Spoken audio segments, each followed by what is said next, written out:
Hello, I'm Cameo George, executive producer of American Experience, PBS's flagship and longest running history series. Thank you for joining us. Past Forward Conversations with American Experience is our monthly virtual series where we gather historians and experts to discuss the big, timely, and relevant themes in our films.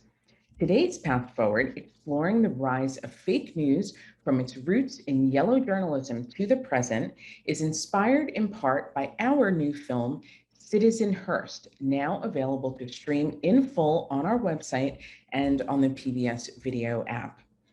Citizenhurst is the story of media mogul William Randolph Hearst, who by the 1930s controlled a vast media empire spanning newspapers, radio stations, magazines, and movie studios. By the time he died, he had transformed the role of media in American life. Hearst pioneered yellow journalism, a style of reporting that prized eye-catching headlines and sensationalism over the accurate reporting of facts.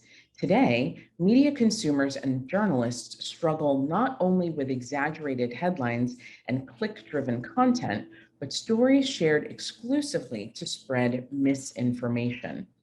We'll explore the parallels between Hearst's methods and modern-day news coverage, the growth of misleading news online, and how journalists work to report the truth to an increasingly fragmented populace. This is meant to be an interactive conversation. I invite you to write questions in the live chat. We'll answer as many as possible during the discussion.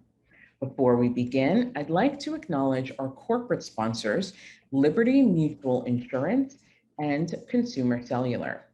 I'd also like to acknowledge the Alfred P. Sloan Foundation, the Corporation for Public Broadcasting, the Robert David Lyon Gardner Foundation, the Documentary Investment Group, PBS, our home station, GBH, and of course, viewers like you.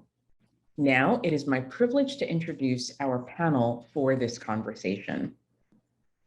Andy Tucker is a professor of journalism at the Columbia University Journalism School. She is the author of the upcoming book, Not Exactly Lying: Fake News and Fake Journalism in American History. Paul Chung is the CEO of the Center for Public Integrity and the former director of journalism and technology innovation at the Knight Foundation. The conversation will be moderated by Kelly McBride, Senior Vice President of the Poynter Institute and public editor for NPR. Thank you again and enjoy the conversation. Thank you, Cameo, and welcome, Paul and Andy. It's great to be with you here today. As we begin, let's define some terms that we're going to be using during our discussion. How do we differentiate between sensationalism and misinformation and disinformation? Andy, why don't you take a stab at that first? The biggest difference is that sensationalism is not necessarily wrong or untrue or inaccurate. It can be vulgar and disturbing. It can be wild and exaggerated, but it's rooted in an actual event. Something like the Gabby Petito story that has been in the news a lot lately, a very attentive attention to a story with aspects that are lurid or criminal or that grab people's attention. Misinformation, disinformation. I would say many scholars say that misinformation is if you made a mistake and disinformation is if you intended to get it wrong. And those are certainly present both in Hearst's time of journalism and in our present day. Paul, how do you see the difference between the two? Well, when I see misinformation is regardless of intent, that information that is false went viral. Where disinformation is there's intent to disinform you, right? So in some way, in the documentary, when Hearst sort of eluded the Cuban sort of crisis, like that's a little bit of disinformation there. Yeah, and we're going to talk about that a little bit later. So hold that. Andy, the term fake news really spiked in popularity in our modern day around the time that Donald Trump was elected president. A little bit before his election, that term became very popular, and it remains to this day something that we use. Can you explain what that is and why citizens should care? I'm sorry, actually, before you get to that, can you talk a little bit about how that term goes back to the era of Hearst journalism, right? It's not a contemporary concept. It actually originated at the turn of that last century. It did, and it had a lot to do with yellow journalism and Hearst-style journalism, although it was not seen as something nefarious or rudely deceptive. It was journalists talked about faking. They used that word when what they meant was embellishing a story to make it more reader-friendly, to make people more interested, turning a victim from somebody who, one example I've read was, rather than a 23-year-old washed out blonde, turning her into an enchanting 16-year-old brunette, made the story about a victim a little bit more interesting to people. So it was seen as a reader service. It was seen as something that was competitive. People fought to get to embellish even better than the next person. It became it acquired a pejorative connotation when more respectable newspapers tried to differentiate themselves by saying, we're the ones who don't fake. The yellow paper's fake, Hearst fakes. You can't trust them. You can trust us. We don't fake. And that word was very much a part of the whole conversation about what it meant to do good journalism. And of course, today, Paul, that word has become very confusing. It means different things to different people, right? Yeah, I think right now the word fake news is really been weaponized as a way for me to disagree with someone else's opinion, right? It's a way to invalidate however way you think about your opinion. If I just disagree, I'm like, you know what, this is fake news, right? It's a way to just shut down the conversation. Don't really care about your perspective. It doesn't matter. And Andy, I've heard you use the term fake journalism, which is a little more helpful because that's something that we all should care about. So talk a little bit about that and why citizens should know what fake journalism is and why they should care. Yeah, I think that's an important difference that is often slips by as we talk about misinformation and disinformation in public life. Fake news can be anything. As Paul said, it can mean I disagree with you. It can mean stuff that's just floating around on Twitter. It could mean, it doesn't really mean anything. It doesn't tell you anything.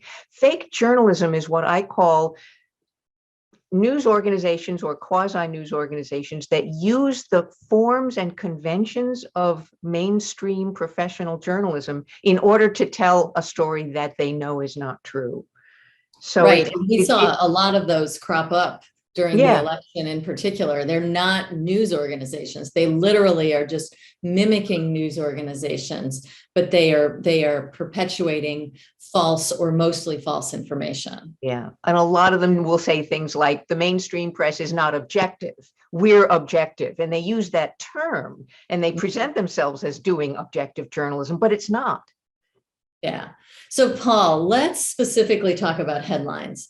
Hearst may have been the first person to grasp that you are actually doing citizens a favor when you create a compelling headline that drives news consumers into the story. So can you say just a little bit about the design of news products and why modern newsrooms spend so much time thinking about how the audience is actually going to get into the story?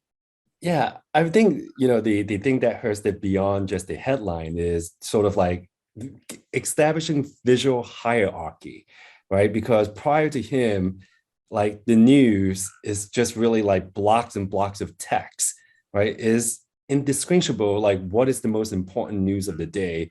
But what Hearst ended up doing is understanding that, especially his brand of journalism is really for the working class, for the everyday person, knowing that time is of the essence, right? So he actually deploy a lot of visual strategy to make sure that not only did he create that visual hierarchy, but for him to translate that information as quick as possible with illustrations, with very grabby headline. I mean, I would say it's very similar to no different than things that's going viral right now, right? Like we read a headline, but a lot of people don't actually read the entire story, but the headline is so enticing that it makes you want to share it and click on it. I think he's basically, he's the father of all of that. So let's take a look at a clip from Citizenhurst that highlights how Hearst might have been really the first person to design a news product with the consumer in mind. The young publisher seemed to fill the newsroom with sheer personality. He was a big man, over 6 feet tall, with a high-pitched voice and piercing blue-gray eyes. Hearst rules with a smile. He doesn't yell at anybody. He doesn't fire anybody. But he wants things done his way. This is my newspaper. Will liked to say, I am making a newspaper to suit me. He wrote many of the headlines himself and reviewed all the copy. His name might only appear on the masthead, but his hand was there on every single page. I think in a way, Hearst was ahead of his time. Previously, newspapers were dull as dishwater. There were almost no illustrations, and there were certainly no photographs back then. It was just lines of text, and for the most part, every newspaper looked like the one from the day before. Hearst totally changed the nature of the newspaper. The news had to have personality. It had to have character. It could not be dry or simply factual. For Hearst, journalism was like boxing. The rambunctiousness, the vibrancy, it's bloody. It might do damage to your brain, but still, you make people root for you and you change how they think. It had to be punchy, hyperbolic rhetoric, really lurid adjectives. It's almost hard to describe it because these techniques have become so ingrained in media.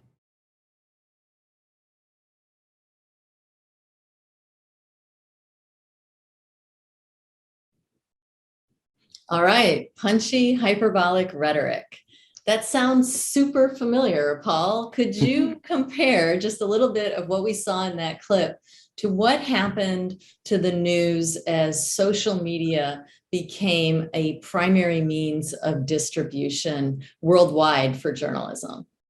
Yeah, when I sort of look at what's going on now, you could really draw a lot of parallels with sort of that era, right? Except that right now, the main differentiator is social media is not creating the content.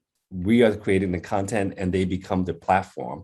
And during the Hearst era, he basically had that sort of whole ecosystem control, right? From sort of creating the content to the distribution to the newsy. Basically, he did it in real life with real people and, using the sensationalism, sort of like using that like narrative driven to make it more enticing, the dramatization of news. He really made news sort of like the conversation of the day, right? Very much like now, we will often talk about, have you seen this on TikTok? Have you seen this on Instagram? Like he was that original person doing it, except that his distribution platform was the newspaper and then evolved to magazines and then newsreel. Yeah, so he owned his own platform, but I remember distinctly as social media and search engines as well became the predominant way that digital news was distributed. It was the intermediary between the news product and the consumer, that we in journalism had to change how we wrote headlines, because in that environment, really vague headlines didn't work anymore. You started seeing a lot more headlines that were like, you wouldn't believe what happened next. And, here's how you fix this annoying problem with your phone or something like that. Like really simple, specific headlines that made you think like, oh my God, I need that information right now. Andy, this desperate competition for consumer attention that has just been getting louder and louder and louder, it's self-perpetuating, and the practices become ingrained habits that we don't even question in journalism, right? Hearst had an effect on his competition on Pulitzer's newspapers. In this environment, this modern day environment, we live in the same sort of almost like self-perpetuating, self-assured destruction sometimes. Does the industry, the journalism industry, ever move back away? Does it ever slow down or get better, or does it constantly just devolve? I think there have been occasions when it pulled back a little, when it got a little better, but it was often because of some catastrophe or some great social or political change that happened outside that affected them. The example with Hearst was he and Pulitzer were spiraling more and more and more in their competition for sensationalism, and then Hearst made his he published that horrible doggerel verse about the assassination of McKinley. Someone went out and assassinated McKinley. Nobody actually believed that he had been told to go assassinate McKinley. I don't think he even read English, but it was one of those moments where people stopped and thought, "Ooh, maybe this is a little too far." And he lost some readers. There was a collective gasp. And that sort of thing's happened a few other times. Like the tabloids in the 1920s were just, again, competing with each other over stories of crime and sex. And then came the crash, came the Wall Street crash. And all of a sudden that seemed completely inappropriate. So I hope it doesn't take a catastrophe like the economic crash to change things, but there are those moments when you can go in a little bit of a different direction. Yeah, it's hard to identify them right away, right? It's easier to see with perspective that like, oh, you can see a clear change in the tone or the trends in the media, but it's really hard to identify them right away. Paul, can you talk a little bit about the modern day commercial news organizations, the pressures that they face, and also talk a little bit about how that differs in the nonprofit or in the public media sector? Yeah, I would say right now, one of the main differentiating now is sort of like the news business back then was really sustained by, advertising, and, the other kind of news itself was never really profitable to begin with, right? By selling subscriptions or selling the papers itself. Yeah. I mean, you could see that, for both Pulitzer and Hearst, like they drive the price down so that they could win, but they're winning at a loss. And so I think, right now, when we think about whether it's for profit or nonprofit journalism, the struggle is there's only a finite way of making monies, right? You could either do it from advertising, you could do it from subscribers, you could do it from events. But I think the problem that the pressure that most news organizations are facing now is they sort of focus on one or the other, and they're not really thinking about what that balanced portfolio of revenue streams can be, right? It's sort of like, back in the 80s and the 90s, at that height of where journalism was making so much money, so much of it is from advertising. And when that eroded, now the big bet is in membership and subscriber. Yes, it's true. You could make good money from membership and subscriber, but I don't think you could do it just with membership and subscriber alone, right? In nonprofit, they're looking toward more philanthropy dollars. Even for-profit journalism is looking for philanthropy dollars. So I think right now the pressure is figuring out what is the right balance of revenue streams that is organic and genuine to the community you're serving. Yeah. Is that, Andy, was that accurate for Hearst as well, that just selling the papers itself didn't actually turn him a profit, that he had to have the advertising dollars to make money? It was around the turn of the last century when advertising overtook subscription and circulation as the biggest revenue getter for newspapers. So yeah, that was always a concern. So and even though he at one point printed 1 million papers. Yeah. A million pennies just doesn't add up that much, does it? Yeah. Yeah. And somebody with a sensational paper has issues with advertisers too. Sometimes they don't want to advertise in a paper that is seen as crass. Other times they do because that's exactly where their readers are. But it can be dicey with advertisers to have that strong a reputation. Yeah. So Hearst did not stop at just big headlines and scandalous stories. Let's watch one more clip to see where he goes next. Hearst published story after story from Cuba, each more sensational and less tethered to reality than the last. He soon zeroed in on an 18-year-old revolutionary named Evangelina Cisneros, who'd been imprisoned without a trial. The Journal published wildly melodramatic articles about her plight. Then Hearst had one of his reporters smuggle her out of Havana, disguised as a man and smoking a Cuban cigar. Cisneros arrived in New York, a sensation. Hearst paraded her around the city like his own personal war trophy, hosting an elaborate dinner in her honor at Delmonico's, a ball at the Waldorf, and a rally at Madison Square Garden that drew 75,000. His frenzied coverage brought more and more readers to the Journal and branded Spain as enemy number one.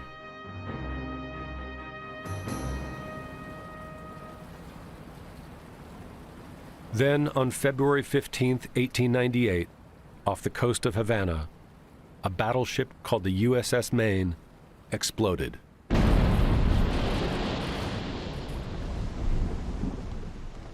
"266 American sailors were dead. Hearst was convinced that Spain was to blame and was determined to seize the opportunity. "Arouse everybody," Hearst telegrammed his team. "Maine is a great thing." This point is when he began to, for the first time, cross these lines. What he did was so beyond the bounds of acceptable journalism by any standard. Hearst immediately publishes on his front pages a variety of stories going after the Spanish, all made up. The battleship Maine was probably an accident. Everything suggests that it was an accident. But at that point, it was impossible to simmer everybody back down. So war seemed inevitable at that point, and Hearst loved it.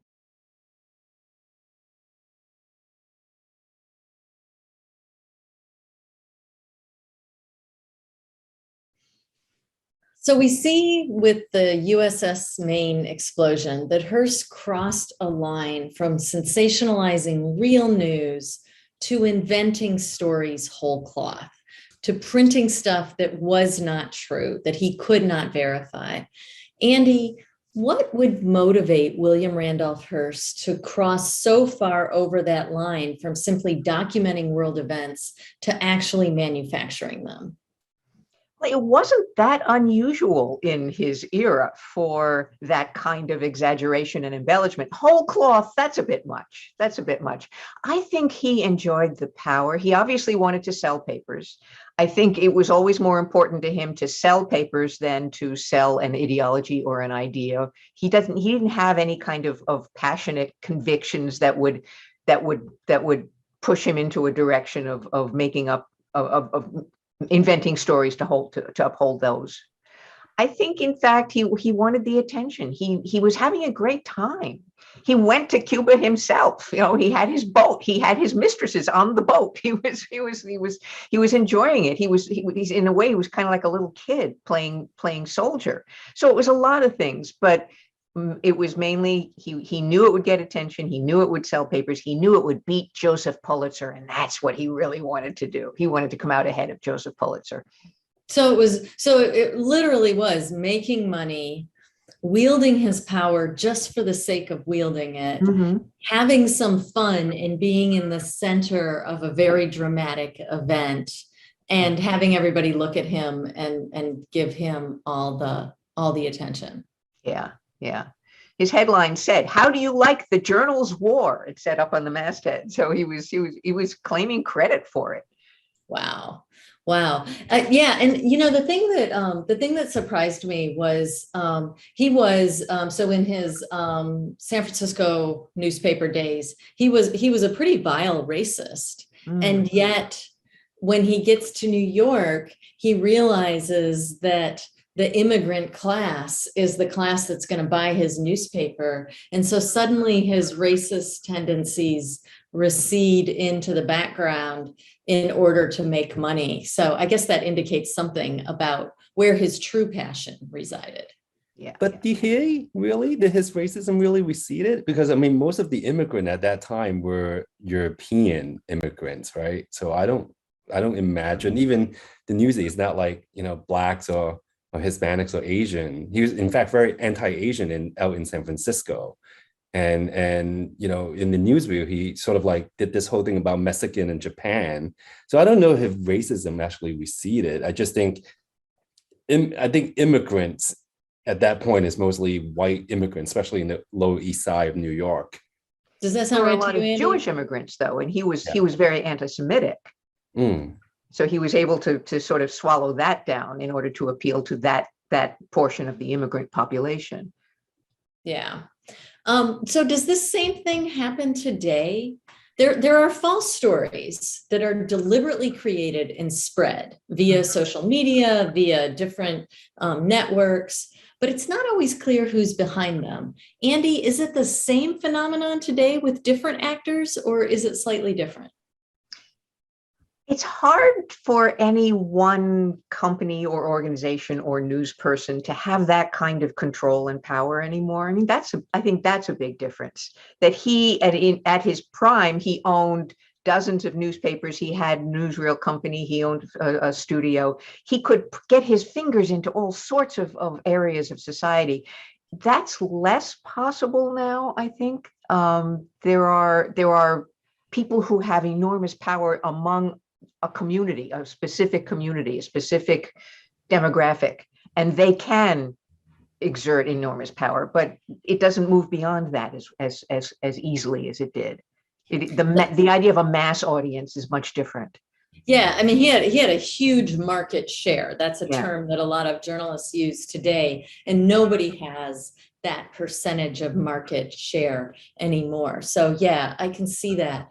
Paul, what do the best newsrooms today do in this environment where, one, there is a lot of bad information out there, some of it mistakenly distributed, other information that was deliberately crafted and distributed in order to confuse or create fear, sow chaos.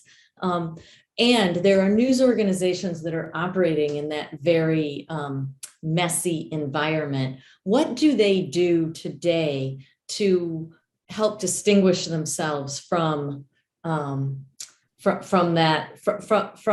those who would deceive? I mean, I think it comes down to, and we talked about a lot of this, especially with the work that I've done at the Knight Foundation about sort of trust and authenticity of audience, right? So I think, in the days of Hearst is like, he sort of understands where his audience is, but his audience is also quite a big monolith, and when we think about what news need to do to sort of combat some of these misinformation, disinformation, the first question that I would ask is, are the stories, are the coverage, and the people who are producing the news reflective of that community? It's live experience, right? A lot of times where, a lot of the journalists, they don't come from the same background, of the people they're covering. They have a very different live experience. And that's where I see a more divergent worldview, right?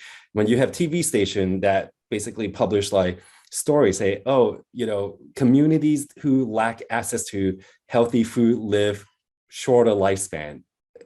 Most people in the poor community would be like, duh, tell me something I don't know, right? So it's really about who is it we're serving, and are we serving them in that authentic way? I would say that's something that I would say newspaper and traditional television station are struggling now. And so I think with that, you see this crop of sort of like new nonprofit journalism coming, right?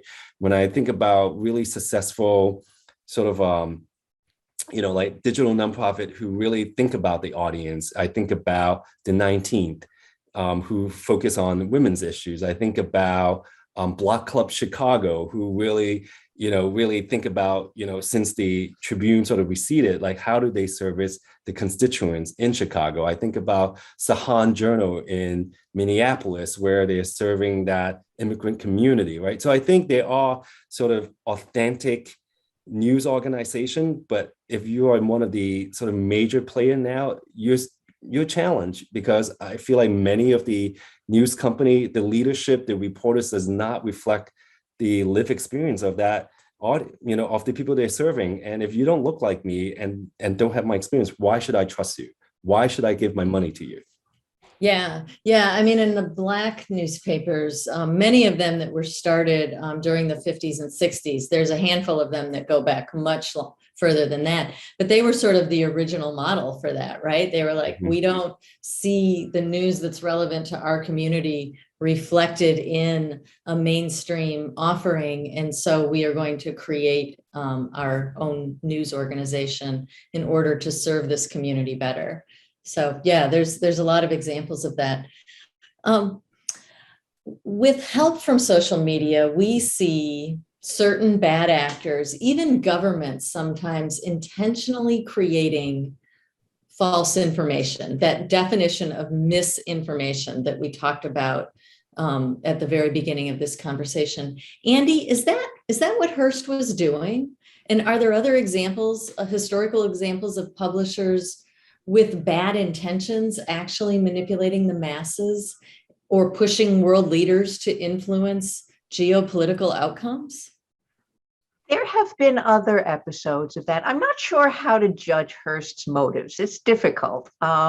Whether he actually was up there, rubbing his hands and saying, I'm going to make everybody believe things that aren't true. I'm not sure that was what he did, but there are lots of examples of publishers who were bad actors. I'm thinking particularly of much of the white Southern press during the Jim Crow era, when many of them were, upholding segregation by publishing stories, horrible, lurid stories about crimes allegedly committed by Black people that were completely untrue, but which often incited violence against those people. And that was done. They even called for the violence, right? Yeah. They, like the Tulsa riot and the one in North Carolina, were inspired by editorials in those white-owned newspapers. Yeah. The Atlanta Constitution was particularly notorious for that. The Rolling News and Observer in North Carolina. So that, I think, was an example of really malign intent to deceive. And you don't necessarily think Hearst is doing that, right? That I don't he has know. that malign intent. I don't think so. I read a memoir by Josephus Daniels, who was the editor of the North Carolina of the Raleigh paper, and he even said, when we got stories about these crimes, we didn't look into them. We just put them in the paper. He. I don't think Hearst was that sort. I don't think that's what he was up to. So, as much as we deride yellow journalism, not every single instinct that Hearst had was a bad one. Paul, some people would say that among Hearst's inventions or gifts to journalism would be the human interest story. Hearst actually democratized the news by elevating characters and making it accessible to people who weren't just looking for the boring bureaucracy and policy information that had preceded him. That's a good thing, right? Yeah, I mean, also, he reflect, because he was trying to cater to the immigrant class, he reflect their life, he took on their issues. And in some way, when I think about accountability journalism, there was a period where Hearst was really focusing on that, right? Except when, when the tides turned, where he was the one who is being held accountable, yeah. Yeah, then that's a different thing. But he was very much, a lot of his news is sort of, breaking up the trust of New York and the Southern Pacific Railroad Company in California. That's accountability journalism. And I think a lot of the things that he started, we still apply it today. Yeah, definitely. With the It's sort of interesting because journalism goes through these cycles, right? I am old enough to remember the narrative news moment in journalism, right? Of the late 1980s and well into the 90s and early 2000s. And that was a point where post-Watergate, people were trying to make the news more interesting. And so they were employing many of the techniques that you would see in fiction, most of the time without making it up. Although historically, we do have some examples of people who made up stories. I mean, one who famously won a Pulitzer for the Washington Post. So that instinct to say everybody, every citizen should consume news, has that waxed and waned continuously, Andy, or have you seen it, or did it really like start with Hearst and then just sort of balloon from there? There have been a whole string of newspaper publishers and other media moguls who wanted to expand their circulation, not simply to make more money, but in order to invite more people into a mass audience. That was what the penny newspapers in the 1830s were doing. It was definitely what was happening in the 1890s. It was definitely what was happening in the 1920s. The idea that you people who have not felt that newspapers were important to their well-being, you invite them in. You invite them into an audience by giving them something that does speak to them. I think that will continue. Yeah, it's interesting because even as the internet brought all sorts of innovations to storytelling, you saw organizations like BuzzFeed and Gawker, which did some good journalism, right? They both have had their problems, but they also did some legitimate journalism, and they did it with the attitude that we don't tell stories the way the traditional media do. We tell stories for people who are interested in other ideas. So yeah, we see that all the time. There's a difference between democratization and fragmentation. With the proliferation of the internet, we also have this related phenomenon of fragmentation. Andy, can you explain how fragmentation is related to democratization, but is slightly different? Yeah, one of the great goals of newspapers in the ideal world has always been, we're going to give people the information they need to participate in the government, in their democracy, and hold their leaders accountable, the people they're electing. That's why the newspaper press was protected in the Bill of Rights to the Constitution. It was supposed to do that. That always required expanding the idea of the people in the public sphere. Obviously, and when newspapers were telling the story of the revolution, of trying to encourage Americans to support the revolution, the number of people in the public sphere was very small. It was white men with property. So there's always been a pressure to expand that. But the more it expands, the more differences there are among those communities, among those societies. And nowadays with the internet, there is really nothing that speaks to a mass audience. In part because there are more people in that audience. There are more people. It is a more diverse audience. There are many more people who are taking part in public life, who want a voice in the public sphere. All of that is great. But what it does mean is that it's harder and harder to have any common voice, to have any common understanding, to have any accepted news organ or person who is seen to be a consensus builder. Right. The idea that there's a common narrative that binds us all together is almost impossible to achieve these days. Paul, is that a good thing or a bad thing? Or both? I think it's both good and bad, because I do think, for some of the major news, there is some common narrative, but I think it get sort of contextualized based on sort of the community, the lived experience that you have, right? So I think it becomes sort of like a two-layer theme where, there's this thing that we all care about, and then when you dig deeper, we sort of care about it from a very different point of view, right? So one might want to sustain something because, it creates sort of favorable setting for one group of people. Another group of people might want to take it down because, it creates sort of that inequitable access. But it's still the same thing that we're talking about. It's just very different perspective. So I think, it's gotten more nuanced. I don't think fragmentation is bad. I think fragmentation is just an opportunity really for us to rethink about how we need to inform and engage different communities, especially as the country diversify. Yeah, because certainly when we did have a common narrative, there were so many people who felt left out of that common narrative. Well, let's go to some audience questions here. Nancy on YouTube asks, I don't see many examples of, quote, good journalism anymore. Could you give some examples of national media that consistently deliver good journalism today? Well, that clearly depends on what your criteria for good journalism are. And one person's good journalism is another person's fake news. Hence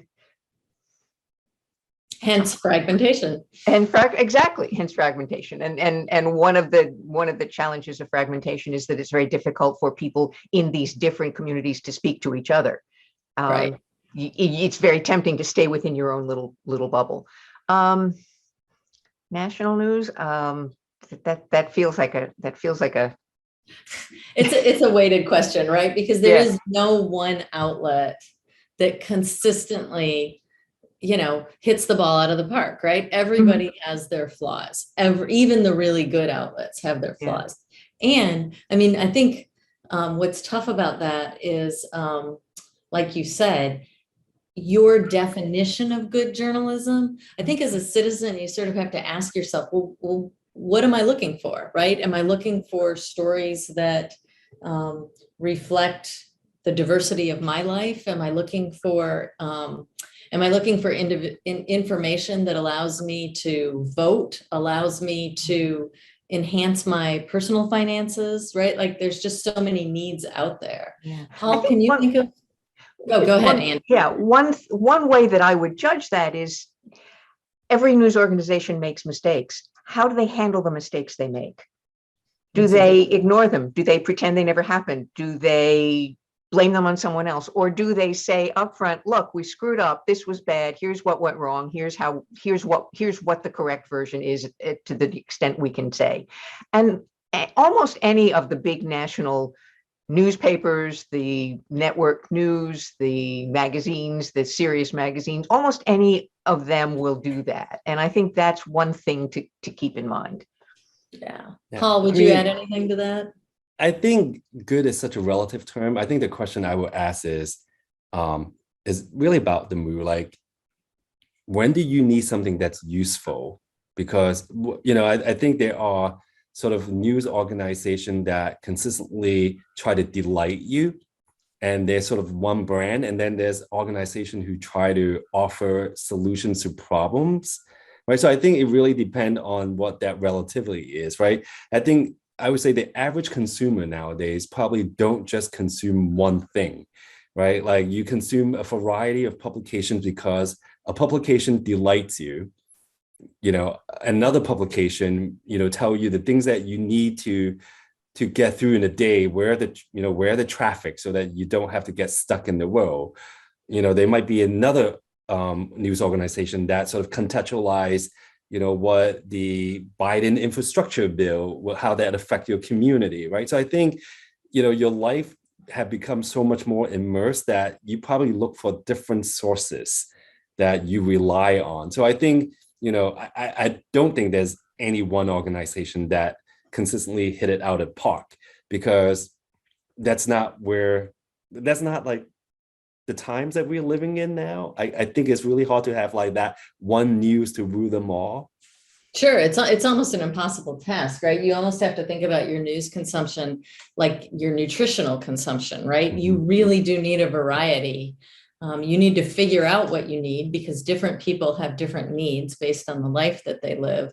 And as a citizen, I mean, that's what's different now is we used to trust editors to edit a product so that it met most of our needs. That's no longer the case. As a citizen, you really have to take over that role for the editor, and you have to curate your own news so that you can have access to what you need. Yeah. But one thing I would add is I disdain any kind of journalism that is mostly opinion, but mass itself as journalism. Mhm. And so I look at that as that's not good journalism. When That's someone fake is just journalism. telling me, when someone is just telling me their opinion that is not backed up by facts and research and reporting. Right, and it's hard to tell, right? Like you really have to X-ray read or watch a piece of journalism or listen to it to discern if it is rooted in reporting and facts, or if it's rooted in opinion with some reporting and facts sprinkled around it. Mm-hmm. We've got another really great question from Jack on Facebook. He says, the quest for clicks and engagement. In the quest for clicks and engagement, it seems that even the most respectable news organizations have a distinct point of view. How does the average reader or consumer sort through the sensational and sort out for when they're looking for real information and truth? I mean, how do you guys do it? Just talk personally about how you do it.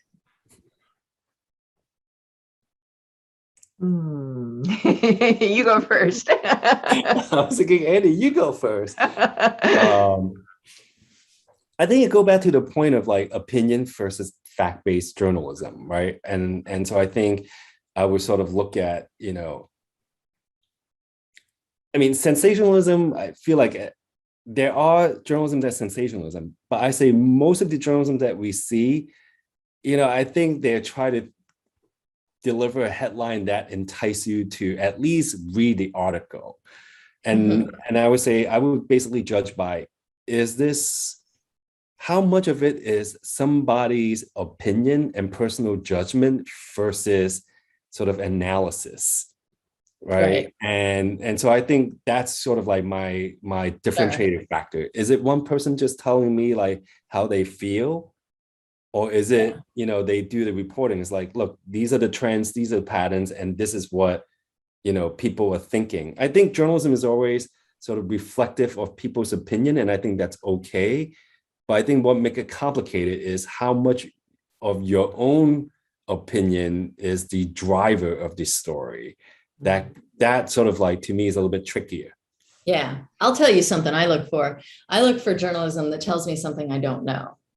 Because a lot of journalism out there tells me stuff I already know, right? It's very pack oriented. And so I look for journalists who are finding sources that are different than their competitors.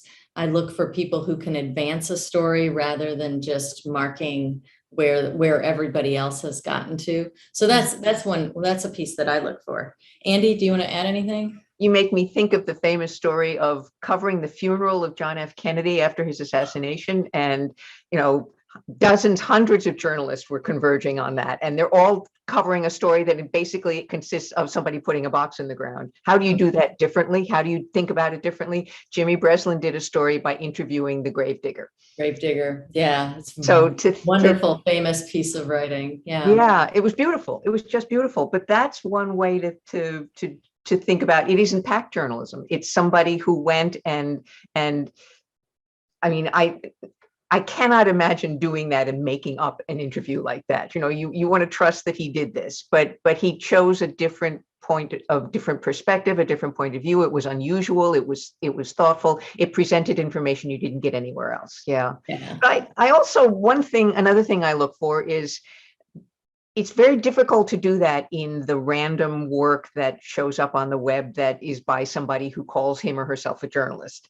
It's a lot easier for me to judge when I know the news organization behind the reporting, when I know that it's an organization that has editors who bring other eyes to it, who have certain standards that they try to uphold and often mess up. Journalists are human, but that there need to, I want to know something about the standards of the organization or the person who is doing the story.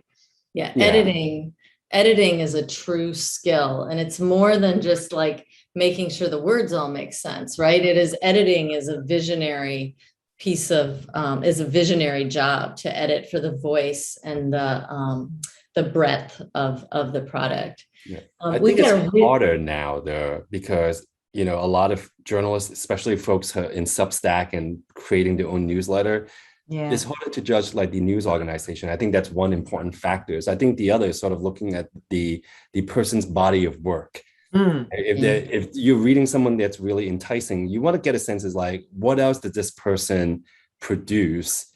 And are they produced in places that you were seen before? Because I think the whole notion of an institution right now, at least a big trend I'm seeing is a lot of the good journals are leaving institution because they say, you know what, I could do it better myself. I could monetize myself. Yeah, That's true. That's true. So we've got a really good specific question here. Motaz on Facebook, I hope I've said your name right, says, I'd like for the panel to discuss the parallels and the differences between the run-up to the Spanish-American War and the 2003 Iraq War in light of these concepts. So yeah, what are you thinking, Andy? That's a really interesting question. There's a lot of some scholars say that Hearst's role in rushing the nation to war has been exaggerated, that he loved the coverage, that he had a great time, as we said, that he was really deeply involved, that he knew it was going to get him attention. But most of the people who paid attention were New York readers. Washington was probably going to have the war anyway. It was a hype. It was the hype that sort of offered an excuse. It offered an excuse for anybody who thought, how on earth did we get into this really stupid war? Blame it on the press, blame it on the hype, blame it on the exaggeration. I don't know, with the Iraq war, that was challenging. There were, as I recall, there was a tremendous pressure in the invasion. It's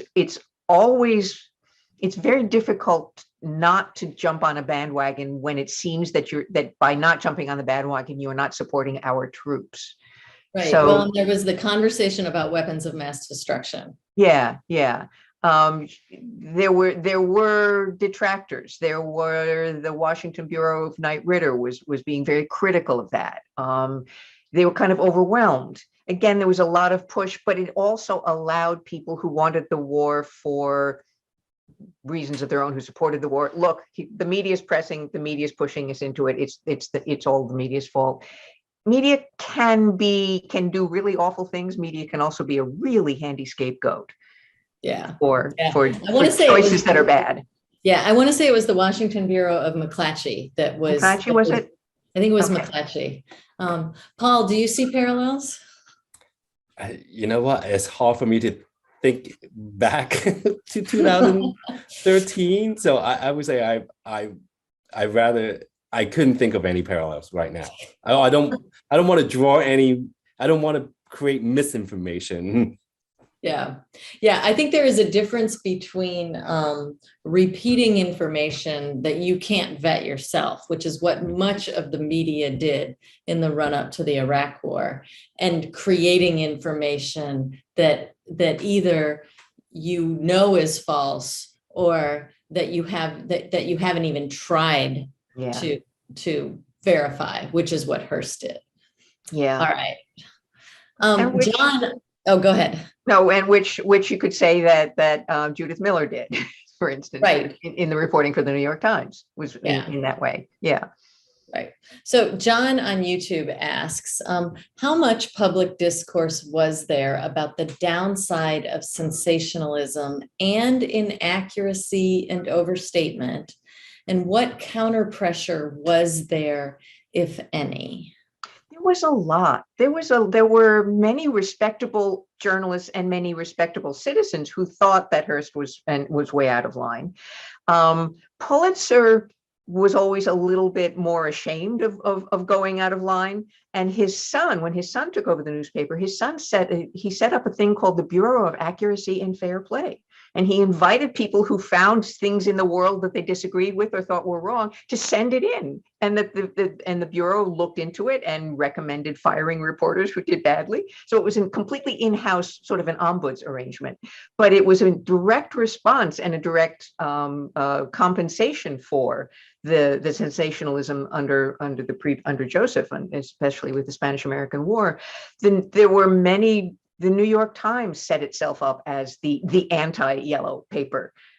It had one of its mottos, not just all the news that's fit to print, but another of its mottos was, "It does not soil the breakfast cloth," which which not only means I don't think it entirely meant that the ink wouldn't come off on your table. I think it was metaphorical, for it was not going to smirch you in your home with dirty stuff. So yeah, there were many people who adored the yellow press, and there were many people who thought it was despicable, disgraceful. Yeah, we should put that on a T-shirt. The New York Times should bring that back. It would be great. So Dan on YouTube says, and I think this is for you, Paul, are citizen journalists and bystanders with cell phones keeping news organizations honest and holding them to account? I don't know. I mean, I don't know if they're holding news organization to account, but I think what it ended up doing is providing more perspective to an account, right? Like, a lot of citizen journalism, they sort of like witness, or they be able to telegraph, the incident from their perspective. And we all know that in any single story, based on sort of where you are and how you interpret information, is going to be completely different. So I think what it ended up doing is actually providing more array of angles for the news organization to produce. So I think in that sense is, we get to see a more in-depth layer of storytellings in ways where I think back in the days of Hearst can't, right? Because a lot of it is, a reporter witnessed that. But if the reporter is standing at the wrong place, like their sort of perspective could be really skewed. And I think with citizen journalism now is we're able to, people are more comfortable in terms of telegraphing the incident, and we have more points of view to be able to piece that puzzle in ways that we couldn't do it before. Well, and I mean, here's an example of this. We have seen in many police press releases where police have done something bad, we have seen a press release that covers up, either intentionally or because the press information officer was given a false report from the officers on his own squad. So we saw that after George Floyd died. And yet there was a video shot by a 17-year-old girl, Darnella Frazier, and her video changed the narrative and gave the media, who can be too deferential to authority sometimes, gave them a different point of view from which to start their reporting. And that has happened in many other cases as well. So it may not be direct. I know that there's a couple of examples where I've seen a cell phone video of a reporter doing his job, and then I've seen the work and been like, oh, you left some really important facts out of your story, or you added some things that didn't belong in there. But I think it's more likely that just the proliferation of cell phones actually give us the opportunity to see more perspectives in the world and to distribute those perspectives. Let's do one last question here. Let's see. How can news organizations foster trust in an audience that has been so distrustful of news? Paul, I want you to take that first, and then Andy, you take it. You guys each have like 40 seconds. Again, is, stop being an elitist institution, right? I think journalism have really become that. Like, they need to go back out into the community and report that experience and be part of the community, I think is very important. And so I think if you're not part of the community, then you're forever an outsider looking in. And I'm sorry, we're not like cage animals. Like, we don't need someone who could report that. So if you want to gain the trust of the people, we need to be part of the people and be part of that community. All right, Andy? Oh, this is the hardest question of all, but I would be sorry to see the eclipse of objectivity as an ideal, because I think that if you are speaking to a large audience, you cannot look as if you are favoring one or another point of view.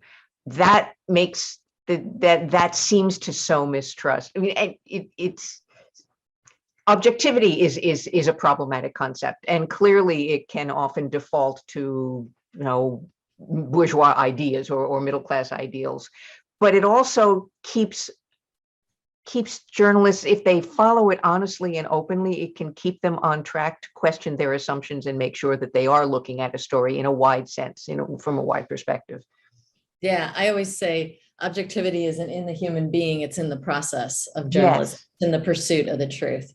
Yes. All right. Well, listen, thank you, Paul and Andy, both for joining us today. This has been a fabulous conversation. Here's Cameo George with some closing remarks. Thank you for joining us today for this important and timely fast-forward conversation. Citizenhurst is now available to stream in full on our website, americanexperience.org, and in the PBS video app. You can watch our fast-forward conversations anytime on our YouTube channel or on our website. If you liked what you saw today, please subscribe to our YouTube channel and sign up for our events newsletter. You'll be the first to know about new conversations, including our next one celebrating the 150th anniversary of the Fisk Jubilee Singers. Thanks again. Have a good night.